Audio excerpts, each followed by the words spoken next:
সুপ্রিয় শ্রোতা, কথা মানবী ইউটিউব চ্যানেলে আপনাদের সকলকে স্বাগত জানাচ্ছি। আমি আইরিন অন্না। আপনারা শুনছিলেন আহমেদ ছফার বিখ্যাত উপন্যাস অর্ধেক নারী অর্ধেক ঈশ্বরী। আজ দ্বিতীয় পর্ব। ডক্টর মাহমুদের বাড়ি থেকে সম্পূর্ণ ভিন্ন এক মনোভাব নিয়ে আমি ফিরলাম। দুর্দানা সম্পর্কে যেসব কথা শুনলাম তাতে করে তাকে একজন দেবী চৌধুরানী জাতীয় নায়িকা বলে মনে হচ্ছিল। ওই রকম অঘটন ঘটন পটীয়সী দুর্দান্ত সাহসী একজন তরুণীর সঙ্গে আমার ঘনিষ্ঠতা হয়েছে। এটাকে আমি ভাগ্যের ব্যাপার বলেই ধরে নিলাম। তাদের কথাবার্তা থেকে যে জিনিসটি বেরিয়ে এসেছে তার মধ্যে দোষের কোনো কিছুই খুঁজে পাইনি। বরঞ্চ আমার মনে হয়েছে দুর্দানা এক অসাধারণ তরুণী। যে মেয়ে একদল বদমাশের ভেতর থেকে শুধু রিভলভারের একটা আওয়াজ করে বেরিয়ে আসতে পারে, তার হিম্মতের তারিফ করার বুকের পাটা কারণ নেই। তারা যেগুলোকে দোষের বিষয় বলে বয়ান করলেন, আমি সেগুলোকে গুণ বলে মনে করলাম। এতক্ষণ ডক্টর মাহমুদের বাড়িতে প্রাজ্ঞ ব্যক্তিদের মুখ থেকে দুর্দানা সম্পর্কিত যে অপবাদ আমাকে শুনতে হলো, সেগুলোকে আমি কর্তৃত্ব প্রয়াসী কতিপয় ঝুনো পণ্ডিতের নিছক অক্ষম কাপুরুষতা বলে ধরে নিলাম। ডক্টর মাহমুদের বাড়ি থেকে ফিরে আসার পর আমি যেন দুর্দানা সম্পর্কে নতুন একটা দিব্যদৃষ্টি লাভ করলাম। মুক্তিযুদ্ধের অগ্নিপরীক্ষার মধ্য দিয়ে আমার নতুন জন্ম হয়েছে। আমি অনেক তথাকথিত পবিত্র মানুষের লোভ রিরংসা একেবারে চোখের সামনে বিভৎস চেহারা নিয়ে জেগে উঠতে দেখেছি। আবার অত্যন্ত ফেলনা তুচ্ছ মানুষের মধ্যেও জ্বলন্ত মনুষ্যত্বের শিখা উজ্জ্বল হয়ে জ্বলে উঠতে দেখেছি। আমার চেতনার কেন্দ্রবিন্দুটিতে এমন একটা চুম্বকক্ষেত্র তাপে চাপে তৈরি হয়ে গেছে, সামান্য পরিমাণে হলেও খাঁটি পদার্থ দেখতে পেলে মন আপনা থেকেই সেদিকে ধাবিত হয়। গতানুগতিক নারীর বাইরে দুর্দানার মধ্যে আমি এমন একটা নারীসত্তার সাক্ষাৎ পেলাম, সর্বান্তকরণে তাকে আমাদের নতুন যুগের প্রতীক হিসেবে গ্রহণ করতে একটুও আটকাল না। দুর্দানা যখন সাইকেল চালিয়ে নাখালপাড়া থেকে আর্ট ইনস্টিটিউটে আসতো, আমি অবাক হয়ে তাকিয়ে দেখতাম। আমার মনে হতো দুর্দানার প্রতিটি প্যাডেল ঘোরানোর মধ্য দিয়ে মুসলিম সমাজের সামন্তযুগীয় অচলায়তনের বিধিনিষেধ ভেঙে নতুন যুগ সৃষ্টি করছে। সেই সময়টায় আমরা সবাই এমন একটা বদ্ধ গুমোট পরিবেশের মধ্যে বসবাস করছিলাম, অনেক সময় নিজের নিঃশ্বাসের শব্দ শুনেও আতঙ্কে চমকে উঠতে হতো। আমরা পাকিস্তানের আতঙ্ক রাজ্যের অস্তিত্ব গুড়িয়ে দিয়ে নিজেরা সজ্ঞানে স্বেচ্ছায় আরেকটা আতঙ্ক রাজ্য কায়েম করে তুলেছিলাম। আমাদের জনগণের রক্ত থেকে, মৃত্যু থেকে, আমাদের মুক্তি সেনানীদের মৃত্যুঞ্জয়ী বাসনার উত্তাপ থেকে রাতারাতি কি করে কখন আরেকটা কারাগার আমাদের জাতীয় পতাকার ছায়াতলে তৈরি করে নিলাম, নিজেরাও টের পাইনি। আমাদের জাতীয় সঙ্গীতের সম্মোহন মন্ত্রে স্বর্গাদপি গরীয়সী মাতৃভূমিটির যে উদার গগন প্রসারী ছবি ফুটিয়ে তুলতে চেষ্টা করতাম, সেই প্রয়াস বারবার ব্যর্থ হয়ে যেত। বারবার একটা খাঁচা তার চারদিকের দেয়ালের সোনালি কারুকাজ সহ দৃষ্টির সামনে উদ্ভাসিত হয়ে উঠত। এই খাঁচার ভেতরেই আমাদের বসবাস। এখানে সবকিছু বিকলাঙ্গ, সবকিছু অসুস্থ, অস্বাস্থ্যকর। এই পরিবেশে, এই পরিস্থিতিতে একজন তরুণী সমস্ত বাধা নিষেধ অস্বীকার করে প্রবল প্রাণশক্তির তোড়ে চারপাশের সমস্ত কিছু একাকার করে ফেলতে চাইছে। আমি একে জীবনের স্বাধীনতা সৃষ্টির একটা মহৎ প্রয়াস বলে ধরে নিলাম। লোকে দুর্দানা সম্পর্কে যত আজেবাজে কথা বলুক না কেন, সেগুলোকে আমি জমাট বাঁধা কাপুরুষতা ছাড়া কিছুই মনে করতে পারলাম না। বিকৃত রুচির কিছু মানুষ যেমন এলিজাবেথ টেলর কিংবা সোফিয়া লরেনের ছবি সামনে রেখে গোপনে মাস্টারবেশন করে আনন্দ পায়, দুর্দানা সম্পর্কে রটনাকারীদেরও তাদের সমগোত্রীয় বলে ধরে নিলাম। মাঝে মাঝে মনে হতো যুগের প্রয়োজনে এই মেয়ে পাতাল ফুঁড়ে গোড়া মুসলমান সমাজে আবির্ভূত হয়েছে। সে যদি শাড়ি ব্লাউজের বদলে শার্ট প্যান্ট পরে বেড়ায়, তাতে কি হয়েছে? তুচ্ছ গয়নাকাটির বদলে ছুরি পিস্তল নিয়ে যদি ঘোরাঘুরি করে, সেটা অনেক বেশি শোভন, অনেক বেশি মানানসই। আমি দুর্দানার দিকে প্রবলভাবে ঝুঁকে পড়লাম তার প্রেমে পড়েছি বলে নয়, তার মধ্যে প্রাণশক্তির সবল অঙ্কুরণ দেখে তার প্রতি আমি আকৃষ্ট হয়েছিলাম।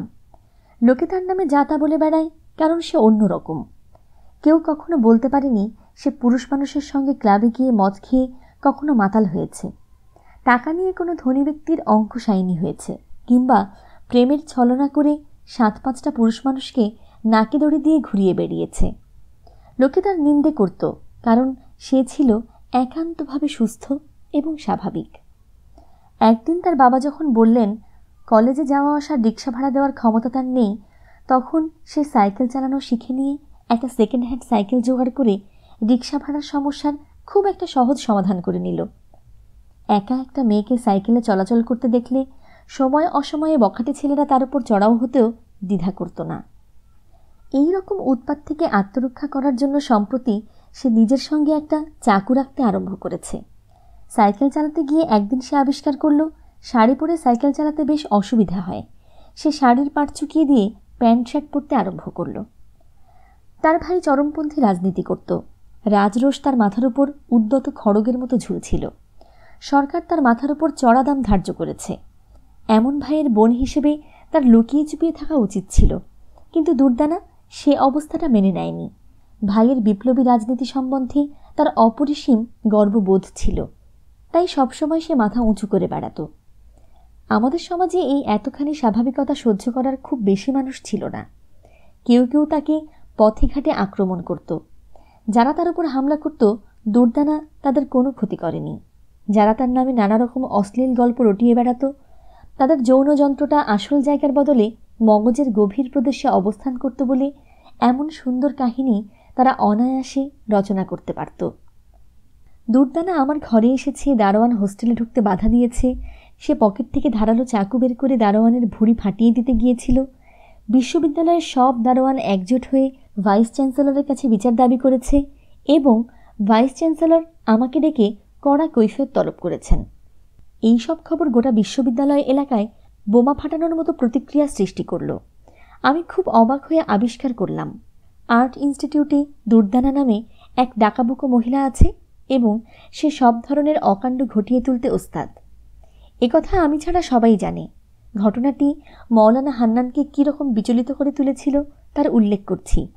অবশ্য তার আগে মৌলানা হান্নানের বিষয়ে একটা ধারণা দেওয়া আবশ্যক। হান্নান সম্প্রতি ইসলামিক স্টাডিজের লেকচারারের চাকরি পেয়েছে। সে সাদা পাঞ্জাবি পাজামা পরে ক্লাস করতে আসত এবং দাড়ি রাখার একটা নতুন স্টাইল সৃষ্টি করেছিল। কানের নিচ থেকে শুরু করে থুতনি হয়ে কানের অপর অংশ পর্যন্ত বিস্তৃত। দ্বিতীয়ার চাঁদের মতো দাড়িতে তাকে ভালো কি খারাপ দেখাতো সেটা বড় কথা নয়, কিন্তু চোখে পড়ত। রোদ বৃষ্টি থাকুক বা না থাকুক সময় সময়ে ছোট ছাতাটা মাথার উপর মেলে ধরে বিশ্ববিদ্যালয়ে আসত। সে সময় গোলটুপিটা মাথার বদলে শোভা পেত হাতে। তার সম্পর্কে আরেকটি মজার সংবাদ হলো বিশ্ববিদ্যালয় থেকে ফেরার পর পাজামা পাঞ্জাবি বদলে শার্ট প্যান্ট পরত। আমরা তাকে নিয়ে নানা রকম মজা করতাম। আমাদের ঠাট্টা তামাশা সে গায়ে মাখত না। আমরা জিজ্ঞেস করতাম, মৌলানা তুমি এরকম করে দাড়ি ছেটেছ কেন? হান্নান গম্ভীর হয়ে জবাব দিত, চাঁদ হলো ইসলামের চিহ্ন, তাই আমার দাড়ি আমি আলহেলালের মতো করে রেখেছি। মৌলানা হান্নানের এরকম অনেক ব্যাপার ছিল যেগুলো চট করে চোখে পড়ে যেত। ক্লাসের ফাঁকে ফাঁকে বুড়ি বুড়ি শিক্ষিকাদের রুমে ঢুকে গিয়ে গল্প করতে সে খুব পছন্দ করত। সেদিকে ইঙ্গিত করে কোনো কিছু বললে পকেট থেকে রুমাল বের করে কপালের ঘাম মুছতে মুছতে জবাব দিত, না না, বেআইনি কিছু নয়। গুলশান আপার সঙ্গে আমি ধর্ম এবং দর্শনের কিছু সমস্যার কথা আলোচনা করে আনন্দ পেয়ে থাকি। তার মুখে একটা লজ্জার ছোঁয়া থাকত।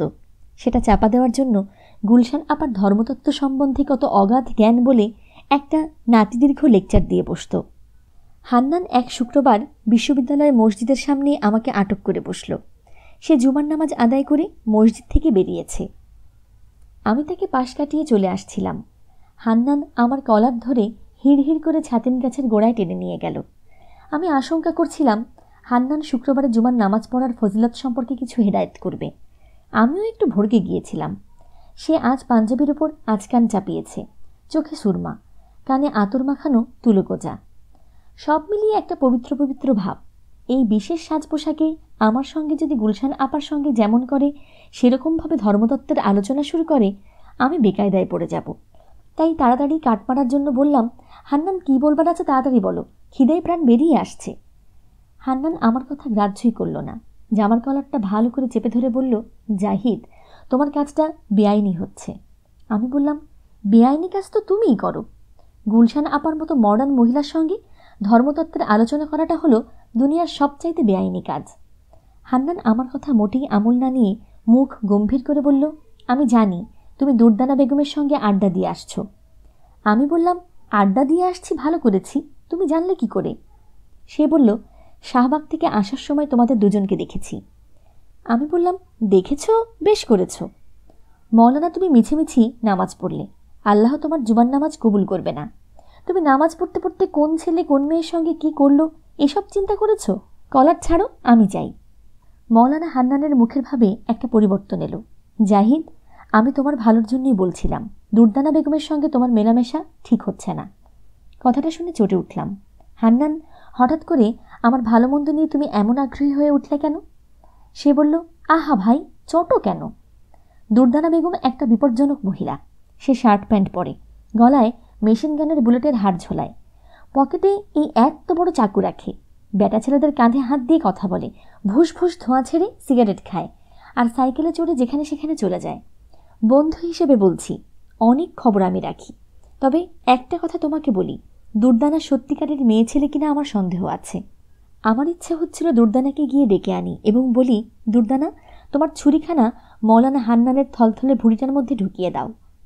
সেটি যখন আপাতত সম্ভব হচ্ছে না, হান্নানের সঙ্গে রসিকতা করার ইচ্ছেটাই আমার প্রবল হয়ে উঠল। আমি জিজ্ঞেস করলাম, মৌলানা, দুর্দানা যে মেয়ে না, কি করে তোমার এ সন্দেহ জন্মালো? হান্নান কানে গোজা আতর মাখানো তুলোর টুকরোটি বের করে নিয়ে আমার নাকে চেপে ধরল। তারপর বলল, শুঁকে দেখো, গন্ধ কেমন? উৎকট বোটকা গন্ধে আমার কাশি এসে গেল। সেদিকে খেয়াল না করেই বলল, মেয়ে মানুষের হওয়া উচিত এই আতরের গন্ধের মতো, এবং আরও হওয়া উচিত মাখনের মতো তুলতুলে নরম। যে মেয়ে মানুষ শার্ট প্যান্ট পরে, সিগারেট খায়, বেটা ছেলের কাঁধে হাত দিয়ে চলাফেরা করে, যখন তখন সাইকেলে চড়ে জায়গা অজায়গায় আসা যাওয়া করে, তার মধ্যে মেয়ে মানুষের কি থাকে? আমার কথাগুলো তুমি একটু ঠান্ডা মাথায় চিন্তা করে দেখো। আমি বললাম, মৌলানা, আতরের ঘ্রাণের মতো, মাখনের মতো তুলতুলে মেয়ে মানুষের কথা তুমি এবাদত করার সময় চিন্তা করতে থাকো। আল্লাহ মেহেরবান, মিলিয়েও দিতে পারেন। আমি চললাম। রাগে ক্ষোভে হান্নানের ছাতিটা 10 হাত দূরে ছুঁড়ে দিয়ে আমি চলে এসেছিলাম। হান্নান মৌলানার কবল থেকে রেহাই পেয়ে আমি তো হোস্টেলে এলাম, কিন্তু তারপর থেকে আমার মনে একটা চিন্তা জন্ম নিল। মৌলানার জগৎ বিশ্ববিদ্যালয়, মসজিদ, বাসা এবং নিউ মার্কেটের কাঁচা বাজার, এর মধ্যেই সীমাবদ্ধ। অথচ দুর্দানার সমস্ত সংবাদ তার নখদর্পণে। আমি 2 পায়ে সমস্ত ঢাকা শহর চষে বেড়াচ্ছি, কিন্তু দুর্দানার বিষয়ে কোনো কিছু জানি না। নিজের সম্পর্কে একটা ধারণা ছিল, সেটা ভেঙে গেল, নিজের উপর চটে গেলাম। সেদিন দুপুরে খাওয়ার পর 7-5 ভাবতে ভাবতে বিছানায় গা এলিয়ে দিলাম। কখন রাজ্যের ঘুম এসে আমার সমস্ত চেতনা আচ্ছন্ন করে ফেলল, টেরই পাইনি। ঘুমিয়ে ঘুমিয়ে একটা বিদঘুটে স্বপ্ন দেখলাম। আমি একটা মোটরযানের উপর চড়েছি।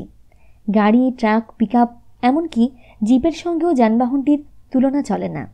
বাইরে থেকে দেখলে অনেকটা মিলিটারির ট্যাঙ্কের মতো দেখায়, কিন্তু ভেতরের আসন ইত্যাদি সম্পূর্ণ ভিন্ন রকম। এই যন্ত্রযান তীব্র বেগে সামনের দিকে ছুটে যাচ্ছে। আমি অবাক হয়ে লক্ষ্য করলাম, শহরের বাঁধানো রাজপথ দিয়ে যানটা চলছে না। ঘরবাড়ি, ইলেকট্রিক পোস্ট সব কিছু তছনছ করে অত্যন্ত মসৃণ গতিতে সামনের দিকে এগিয়ে যাচ্ছে। আর একজন মহিলা ডান হাতে স্টিয়ারিং হুইল ঘোরাচ্ছে এবং বাম হাতে সিগারেট টানছে। ভদ্রমহিলার চেহারা ভালো করে চোখে পড়ছে না, আমি শুধু তার মুখের একটা অংশ দেখতে পাচ্ছি। বিকেল 4:30টার দিকে ঘুম ভেঙে গেল। জেগে ওঠার পরও অনেকক্ষণ পর্যন্ত ইঞ্জিনের ভন ভন শব্দ আমার মাথায় ঘুরপাক খেতে লাগলো। ক্রমাগত নিজেকে প্রশ্ন করতে লাগলাম, এরকম একটা উদ্ভট স্বপ্ন দেখলাম কেন? 2 দিন বাদে হুমায়ুন শরীফ মিয়ার ক্যান্টিনে আমাকে পাকড়াও করে বলল, জাহিদ ভাই, আপনার সঙ্গে কথা আছে। আমি বললাম, বলে ফেলো। হুমায়ুন বলল, আপনি চাটা শেষ করুন, এখানে বলা যাবে না। আমি জিজ্ঞেস করলাম, ভালো না খারাপ কথা? হুমায়ুন বলল, সে আপনি পরে বিবেচনা করবেন। তারপর সে আমাকে রমনা রেসকোর্সের এক কোনায় নিয়ে গেল। হাজী শাহবাজের মসজিদের উত্তর দিকের ঝাঁকড়া বিলেতি গাবগাছটার গোড়ায় গিয়ে পা ছড়িয়ে বসল। আমাকেও বলল, জাহিদ ভাই বসুন। তার কথা মতো আমিও বসে পড়লাম। ভেবে পাচ্ছিলাম না হুমায়ুনের এমন কি গোপন কথা থাকতে পারে যার জন্য এত দূরে এই নির্জন গাছতলায় টেনে নিয়ে আসার প্রয়োজন দেখা দিয়েছে। হুমায়ুন বলল, আমাকে একটা স্টার সিগারেট দেন। প্যাকেট খুলে একটা নিজে ধরালাম, আরেকটা ওকে ধরিয়ে দিলাম। হুমায়ুন সিগারেটে একটা লম্বা টান দিল, তারপর নাক মুখ দিয়ে ধোঁয়া ছেড়ে বলল, জাহিদ ভাই, আপনাকে একটা ব্যাপারে হুঁশিয়ার করে দেওয়ার জন্য এই এত দূর নিয়ে এসেছি। আমি বললাম, আমি কি তোমার কোনো ক্ষতি করেছি? হুমায়ুন বলল, আপনি সবসময় আমার উপকারই করেছেন, কিন্তু আপনি নিজের ক্ষতি করতে যাচ্ছেন। আমি একটুখানি চমকে গিয়ে বললাম, আমি নিজের ক্ষতি করতে যাচ্ছি কিভাবে? হুমায়ুন বলল, দুর্দানার সঙ্গে আপনি ইদানিং খুব ঘোরাঘুরি করছেন, কাজটা ভালো হচ্ছে না। আমি বললাম, বুঝিয়ে বলো, কেন ভালো হচ্ছে না? হুমায়ুন বলল, মহিলা অসম্ভব রকম ডেঞ্জারাস। আমি বললাম, ডেঞ্জারাস মহিলাদের আলাদা আকর্ষণ আছে, সে কথা চিন্তা করে দেখেছ? আপনি রসিকতা করে উড়িয়ে দিতে চাইছেন, কিন্তু জিনিসটা খেলা নয়। তার স্বরে একটা চাপা উত্তেজনার আভাস।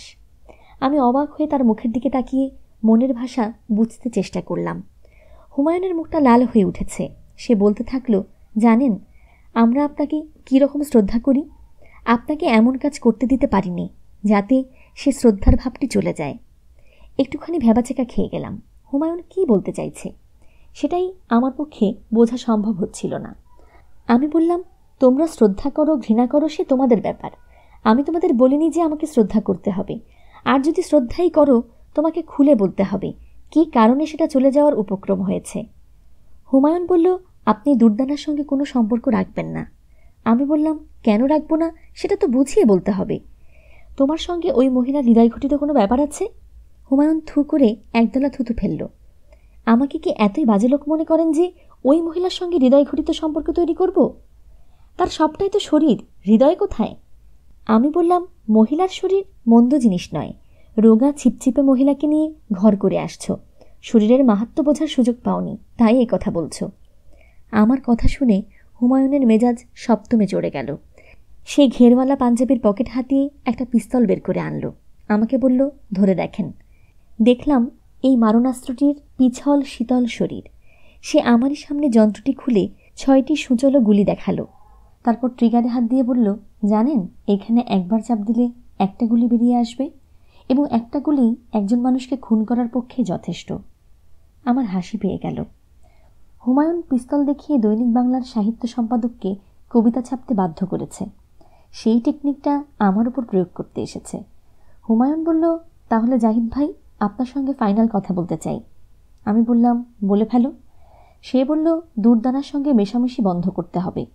আমি বললাম, একই কথা বারবার বলছো, আমি যদি তোমার প্রস্তাবে রাজি না হই কি করবে? সে পিস্তলটা আঁকড়ে ধরে বলল, যদি কথা না রাখেন গুলি করে দেব। আমি বললাম, করে দাও। আমি জামার বোতাম খুলে বুকটা উন্মুক্ত করে দিলাম। সে ট্রিগারে হাত দিয়ে পিস্তলটা তাক করে রেখেছে, কিন্তু তার হাত কাঁপছে। সে বলল, রাজি হয়ে যান, নইলে ট্রিগার চিপে দিচ্ছি। আমার খুব রাগ হলো, দুঃখ হলো। জোরের সঙ্গে বললাম, আমি ভয় পেতে ঘৃণা করি, তুমি ট্রিগার টিপে দাও। তার সারা শরীরে একটা খিঁচুনি দেখা দিল এবং পিস্তলটা হাত থেকে পড়ে গেল। হুমায়ুন আওয়াজ করে বাচ্চা ছেলের মতো কাঁদতে আরম্ভ করলো। আমি হতবাক হয়ে জিজ্ঞেস করলাম, কাঁদছো কেন? হুমায়ুন বলল, অন্তত আপনি ভয় তো পাবেন। আমি বললাম, ওহ তাই বলো। দুর্দানার সঙ্গে পরিচিত হওয়ার পর আমার জীবনের ভারসাম্য পুরোপুরি নষ্ট হয়ে গেল। হঠাৎ করে আমি সবার বিশেষ মনোযোগের পাত্র হয়ে উঠলাম। যেখানেই যাই সবাই আমার দিকে হাঁ করে তাকিয়ে থাকে। আমি মনে করতে আরম্ভ করলাম, ঢাকা শহরের সবগুলো চেনা জানা মানুষের চোখ আমার দিকে ক্যামেরার মতো তাক করে রয়েছে। বিশ্ববিদ্যালয় গ্রন্থাগার থেকে বই ইস্যু করতে গিয়েছি। বইয়ের নাম এবং নম্বর লিখে স্লিপ দিয়ে অপেক্ষা করছি। সেদিন ভিড় কম ছিল। দাড়িওয়ালা কেরানি ভদ্রলোক মুখে বড় মতো পানের খিলিটা ঠেসে দিয়ে একটা ঢোক গিলে জিজ্ঞেস করলেন, আপনার নামই তো জাহিদ হাসান। আমি বললাম, হ্যাঁ, কেন? তিনি চুনের বোঁটায় কামড় দিয়ে বললেন, না কিছু না, এমনিতেই জানতে চাইলাম। সেদিন গুলিস্তানের কাছে ইউনুস জোয়াদ্দারের বোন দুর্দানা বেগমের সঙ্গে আপনাকে দেখলাম কি না? আমার চিৎকার করে বলতে ইচ্ছে হলো, হারাম জাদা, দুর্দানা বেগমের সঙ্গে দেখেছ, তাতে তোমার বাপের কি? কত লোকই তো কত মেয়ে মানুষের সঙ্গে এক রিকশায় যাতায়াত করে। কিন্তু আমি কিছু বলতে পারিনি। বাংলা একাডেমির কি একটা অনুষ্ঠান দেখতে গিয়েছি। পাগলা জগলুল দূর থেকে ছুটে এসে আমার পাশ ঘেঁষে বসল। তারপর বলল, দেখি ভাতিজা, একটা সিগারেট বের করো তো দেখি। আমি প্রমাদ গুনলাম। জগলুলের পাল্লায় পড়লে সহজে ছাড়া পাওয়ার উপায় নেই। আমি নীরবে একটা স্টার সিগারেট বের করে তাকে দিলাম। সেই সিগারেট নিল বটে, কিন্তু ভীষণ অবাক হওয়ার ভঙ্গি করে বলল, ভাতিজা, এখনও তুমি স্টার সিগারেট খাও? আমি বললাম, চাচা, এটাই তো আমার ব্র্যান্ড। জগলুল নাকে মুখে ধোঁয়া ছেড়ে বলল, না ভাতিজা, তোমার কথাটা মনে ধরল না। তুমি ইউনুস জোয়ার্দারের বোনের সঙ্গে প্রেম করে বেড়াও। যে মেয়ে সাইকেল চালায়, শার্ট প্যান্ট পরে, একেবারে আপ টু ডেট মেয়ে, এখন তো দেখছি সে মেয়ে তোমাকে কলা দেখিয়ে চলে যাবে। বুঝলে ভাতিজা, এই ধরনের মেয়েকে বসে রাখতে হলে অনেক কায়দা কানুন জানা চাই। ফকিরনির পোলার মতো চলাফেরা করলে চলবে না। ভালো সিগারেট খেতে হবে, ভালো জামা কাপড় পরতে হবে, ভালো জায়গায় যেতে হবে। বুঝলে ভাতিজা, বয়সকালে আমরাও প্রেম করেছি, একটা নয় দুটো নয়, একসঙ্গে 5-5টা মেয়ের সঙ্গে প্রেম করেছি। কখন কি করতে হবে আমি তোমাকে সব বাতলে দেব। এবার চাচার হাতে 10 টাকার একটা নোট রাখো দেখি। আমি বললাম, চাচা, আজ তো আমার কাছে কোনো টাকা পয়সা নেই। জগলুল বলল, ভাতিজা, নাই বললে পার পাবে না, ভালোয় ভালো 10 টাকা চালান করে দাও, নইলে লোকজনের সামনে হাঁটে হাঁড়ি ভেঙে দেব। এতদিন জগলুলকে পাগল বলে জানতাম, আজ দেখলাম লোকটা কম নীচও নয়। আমি রীতিমতো রেগে গিয়ে বললাম, ঠিক আছে, আপনি হাঁটে হাঁড়ি ভেঙে দিন। প্রায় 6 ফিট লম্বা লিকলিকে মানুষটা সোজা হয়ে দাঁড়িয়ে আমার দিকে লাল চোখ করে বলল, এখনও বলছি, ভালোয় ভালোয় টাকাটা দিয়ে দাও। আমি গো ধরে রইলাম। তারপর জগলুল চিৎকার করে বলতে আরম্ভ করলো, তুমি ইউনুস জোয়ারদারের বোনের সঙ্গে ফুর্তি করে বেড়াও, মানুষ কি জানে না ইউনুস জোয়ারদার একটা খুনি? তার দলের লোকেরা গ্রামে গঞ্জে মানুষ খুন করে বেড়াচ্ছে, লোকের ধন সম্পদ লুটপাট করছে। ভাইয়ের দেমাকেই তো বোনটা সাইকেলে চড়ে সবাইকে পাছা আর বুক দেখিয়ে বেড়াচ্ছে। এইসব কথা শুনে আমার মাথায় রক্ত জড়ে গেল। জগলুলের মাথায় বসিয়ে দেবার জন্য আমি একটা ফোল্ডিং চেয়ার উঠিয়ে নিলাম। সভাস্থলে একটা উত্তেজনা সৃষ্টি হলো। একাডেমির লোকেরা এসে আমাদের দুজনকে আলাদা করে দিলেন। সেদিন সন্ধ্যাবেলা একাডেমি থেকে অনুষ্ঠান শেষ করে শরীফ মিয়ার ক্যান্টিনে এসেছি। আমার পেছন পেছন 2 জন তরুণ এসে আমার বিপরীত দিকে বসল। আমি চা খেয়ে বেরিয়ে আসতেই দেখি তরুণ 2 জনও আমার পেছন পেছন আসছে। আমার কেমন গা ছমছম করতে আরম্ভ করলো। যেই ছাতিম গাছটার গোড়ায় এসেছি, 2 জনের মধ্যে একজন পেছন থেকে ডাক দিল, এই যে ভাই, একটু দাঁড়ান। আমি দাঁড়িয়ে জিজ্ঞেস করলাম, আমাকে কি কিছু বলছেন? তরুণ 2 জন আমার শরীর ঘেঁষে দাঁড়ালো। 2 জনের মধ্যে অপেক্ষাকৃত বেটেটি আমাকে প্রশ্ন করল, আপনি কি ইউনুস জোয়ারদারের দল করেন? আমি ভ্যাবাচাকা খেয়ে গেলাম। সহসা মুখে কোনো কথা জোগালো না। লম্বা যুবকটি আমার গায়ে ঠেলা দিয়ে বলল, কি ভাই, কথা বলছেন না কেন? আমি দেখলাম গতিক সুবিধের নয়। বললাম, ইউনুস জোয়ারদার বলে কাউকে আমি চিনি নে। তরুণটি হু হু করে হেসে উঠল। ইউনুস জোয়ারদারকে চেনেন না, তাই না? তার বোনটিকে চিনলেন কেমন করে? একেবারে খাসা মাল। কি ভাই, চুপ কেন, কথা বলেন। আমি বললাম, আপনারা অসভ্যের মতো কথা বলছেন। বেটে তরুণটি আচমকা 2 হাত দিয়ে আমার গলা চেপে ধরে বলল, শালা, অসভ্য কাকে বলে চিনিয়ে দিচ্ছি। তারপর 2 জনে মিলে অবিরাম আমার গায়ে কিল চড় মারতে থাকলো। আমার শরীর বরাবরের মতো দুর্বল, আমি বেশিক্ষণ দাঁড়িয়ে থাকতে পারলাম না। তরুণ দুটি আমাকে মারতে মারতে একরকম আধমরা করে ছাতিম তলায় ফেলে রেখে চলে গিয়েছিল। অনেকক্ষণ হুঁশ ছিল না। মাঝরাতে যখন জ্ঞান ফিরে এলো, দেখলাম আমি ছাতিম তলায় পড়ে আছি। অঙ্গ প্রত্যঙ্গ নাড়াবার ক্ষমতা আমার নেই। অনেক কষ্টে সে রাতে কোনো রকমে হোস্টেলে ফিরতে পেরেছিলাম। পুরো সপ্তাহটা ঘরের মধ্যে আটকে থাকতে হয়েছিল। তবু ওই মার খাওয়ার ঘটনা আমি কারো কাছে প্রকাশ করিনি। ডক্টর মাহমুদ কবিরের সতর্ক করে দেওয়ার কথা আমার মনে পড়ল। যে মেয়ের ভাই সন্ত্রাসী রাজনীতি করে, যে মেয়ে প্যান্ট শার্ট পরে সাইকেল চালিয়ে যাওয়া আসা করে, তার সঙ্গে মেলামেশা করার মূল্য তো আমাকে দিতেই হবে। সীমানা ভাঙা কি সহজ কথা? এখন আমি বুঝতে পারছি। কিন্তু এ পথে একবার যখন পা বাড়িয়েছি, আর তো ফিরে যাওয়ার উপায় নেই। লাঞ্ছনা গঞ্জনা যা কিছু আসে সব আমাকে একাই ভোগ করতে হবে। সান্ত্বনা প্রকাশ করবে, সমবেদনা জানাবে, এমন কাউকে আমি পাবো না।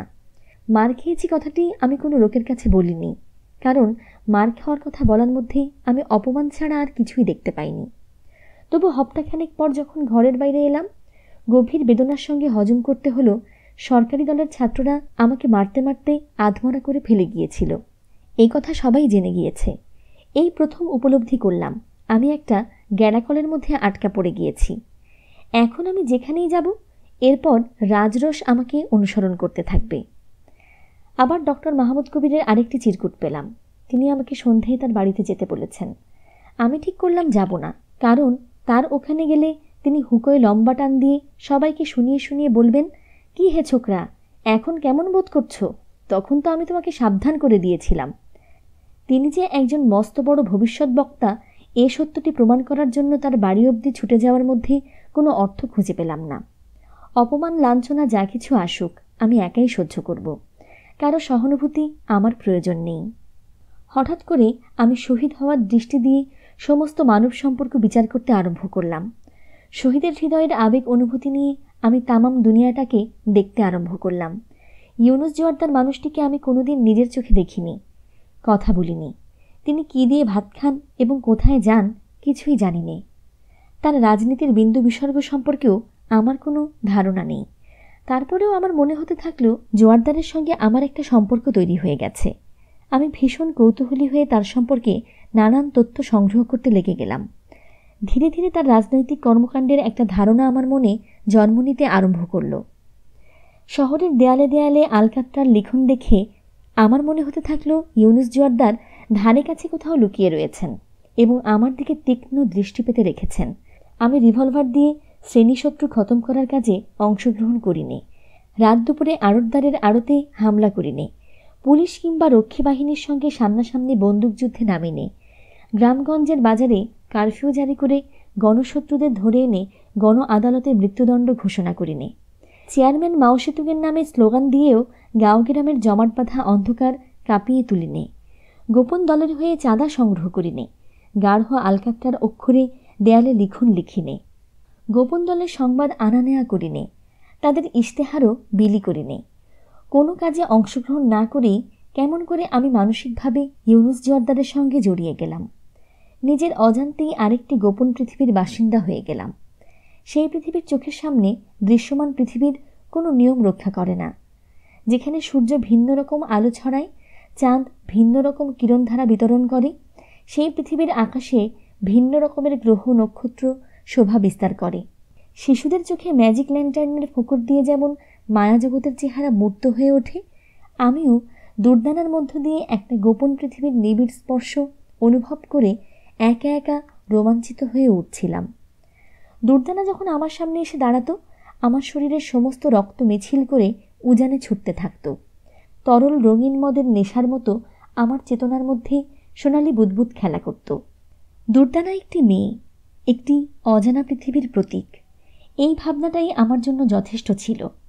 তার স্তন জোড়ার আকৃতি কীরকম, অন্য মহিলার মতো তারও একখানা যৌনাঙ্গ আছে কিনা, মাসে মাসে তারও রক্তস্রাব হয় কিনা এবং রক্তস্রাবের যন্ত্রণা সে অনুভব করে কিনা, এসব কথা কখনো আমার ধর্তব্যে আসেনি। একজন যৌবনবতী নারীর রূপ ধরে আমাদের দেশের ইতিহাসের পাল্টা স্রোত, যা গ্রামে গঞ্জে সর্বত্র হাজার বছরের বাঁধন ঠেলে বেরিয়ে আসার জন্য রক্তপাত ঘটাচ্ছিল, সেই প্রবাহটার সঙ্গেই দুর্দানা আমার পরিচয় ঘটিয়ে দিয়েছিল। নারী আসলে যা, তার বদলে যখন সে অন্য কিছুর প্রতীক হয়ে দাঁড়ায়, তখন তার আকর্ষণ করার শক্তি হাজার গুণ বেড়ে যায়। একটানা বেশ কয়েকটা মাস ঘোরের মধ্যে কেটে গেল। নিজের দিকে তাকাবার মোটেও ফুরসত পাইনি। এক শুক্রবারে ঘুম থেকে উঠে ঘরের চেহারা দেখে সারা গা কুটকুট করতে লাগলো। অনেক দিন থেকে ঘরে ঝাড়ু পড়েনি। দেয়ালের চারপাশে ছাদে ঝুল জমেছে, তাতে অজস্র মাকড়সা বাসা বেঁধেছে। বালিশ ময়লা, বিছানার চাদর অনেক দিন বদলানো হয়নি। এখানে ওখানে কাগজপত্র ছড়িয়ে আছে। আমি নাস্তা শেষ করে এসে প্রথমে ঝুল ঝাড়লাম, তারপর বিছানার চাদর, বালিশের ওয়ার, তোয়ালে এইসব সাবান মেখে বালতিতে ডুবিয়ে রাখলাম। নতুন চাদর বের করে বিছানায় পেতে দিলাম। বালিশে নতুন ওয়ার লাগালাম। বইপত্রগুলো গোছগাছ করলাম। অনেকগুলো চিঠির জবাব দেওয়া হয়নি। মনের মধ্যে অপরাধবোধের পীড়ন অনুভব করলাম। মায়ের পরপর 3টে চিঠির কোনো জবাব দেইনি। ঠিক করলাম প্রথমে মাকে, তারপর চাচাকে চিঠি লিখব। বাকি চিঠিগুলোর জবাব অন্য সময় দেব। কাপড় চোপড় পরিষ্কার এবং চিঠিপত্র লেখায় অর্ধেক বেলা চলে গেল। ফলে আমি ভীষণ ক্লান্ত হয়ে পড়েছিলাম। দুপুরবেলা খেয়ে এসে বিছানায় পিঠ রেখেছি। এমন সময় দরজায় একে একে 3বার টোকা পড়ল। আমি তাড়াতাড়ি উঠে দরজা খুলে দিতেই একজন বুড়ো মতো ভদ্রলোক আমাকে সালাম দিলেন। আগন্তুক বেশ লম্বা, মুখে ছাগল দাড়ি, পরনে পাজামা এবং লম্বা নীল রঙের শার্ট। শার্টের 3 দিকে পকেট। দেখলাম তার ওপরের পাটির 2টো দাঁত নেই। আমি ভদ্রলোককে বসতে বললাম এবং কী কারণে এসেছেন জানতে চাইলে তিনি একগাল অমায়িক হেসে জানালেন তার তেমন বিশেষ উদ্দেশ্য নেই, আমার সঙ্গে অল্প স্বল্প কথাবার্তা বলতে এসেছেন।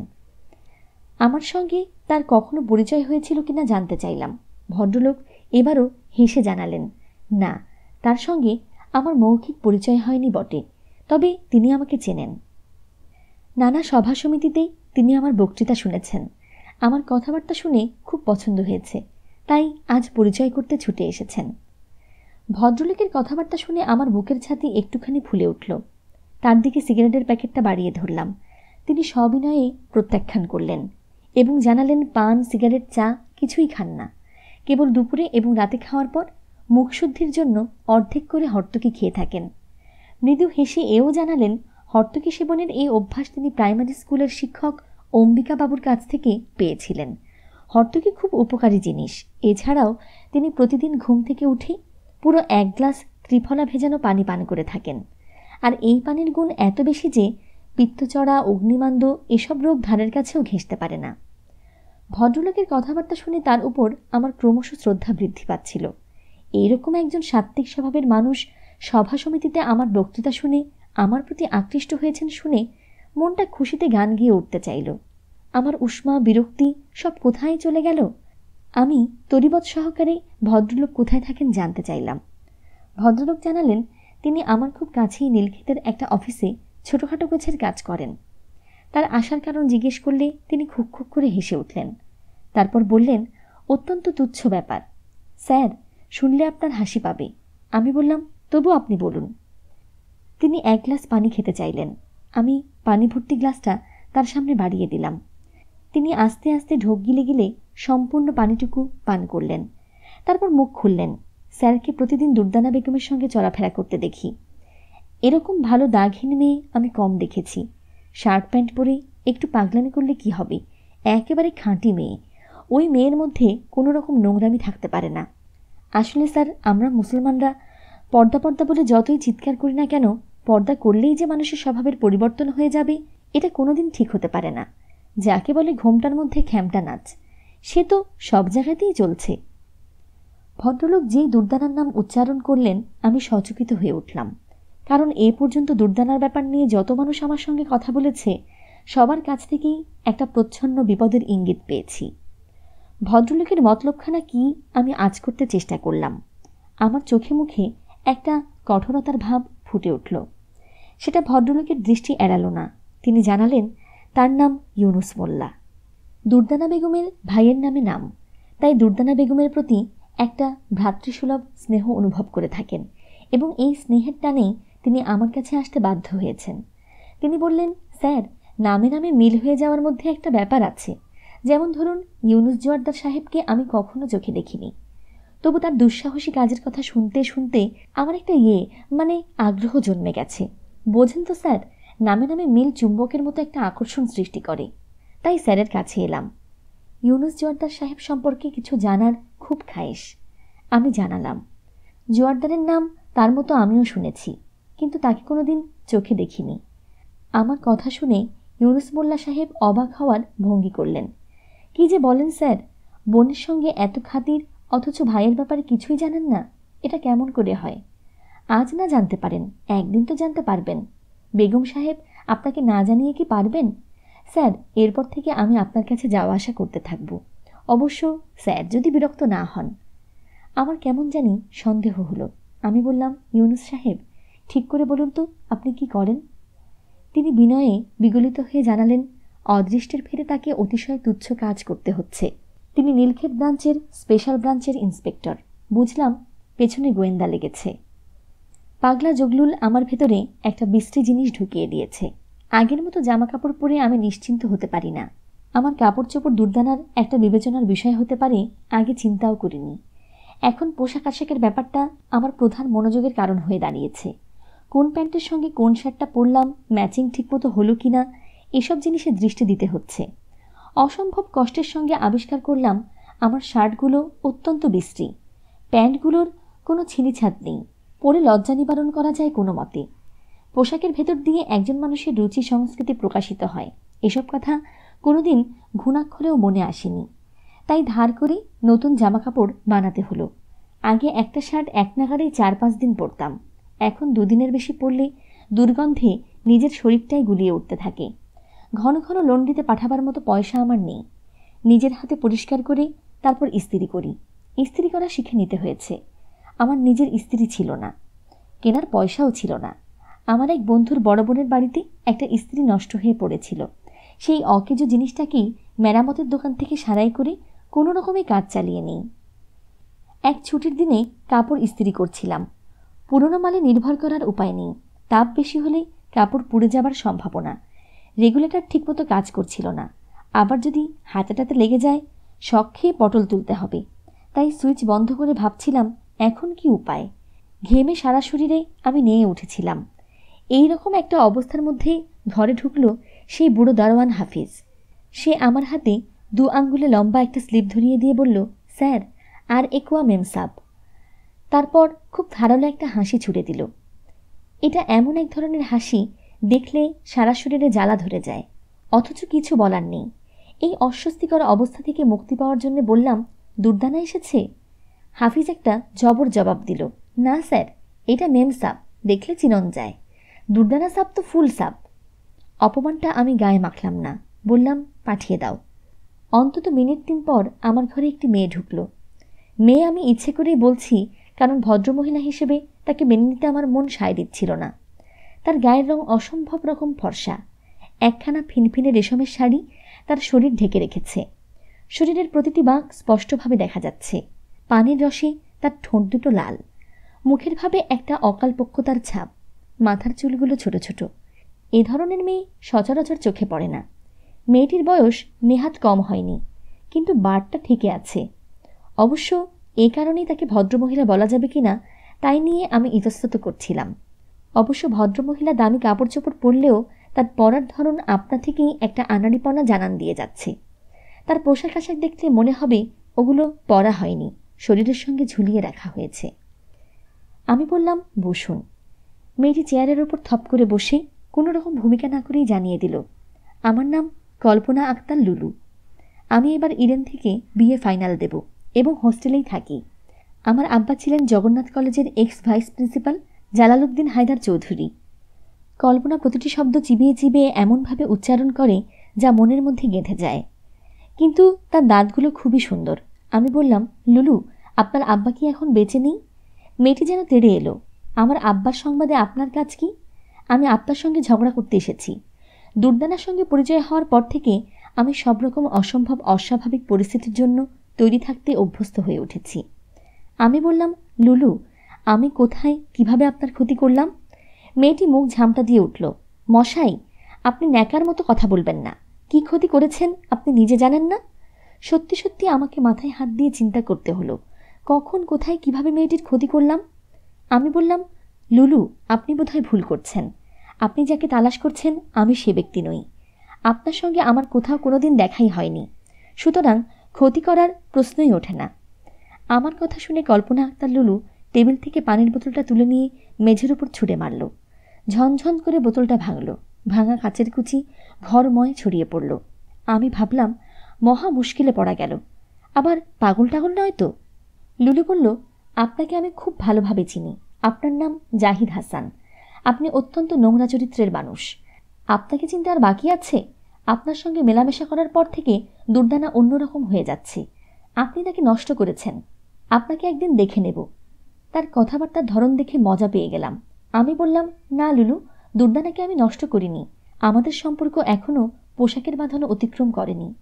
লুলু কালির দোয়ারটা উঁচিয়ে ধরে বলল, আমার ইচ্ছে হচ্ছে এটা আপনার মুখে ছুঁড়ে মারি। বুঝলাম এই মেয়ের সঙ্গে কথা বাড়িয়ে লাভ নেই, মানে মানে এখন বিদায় করতে পারলেই বাঁচি।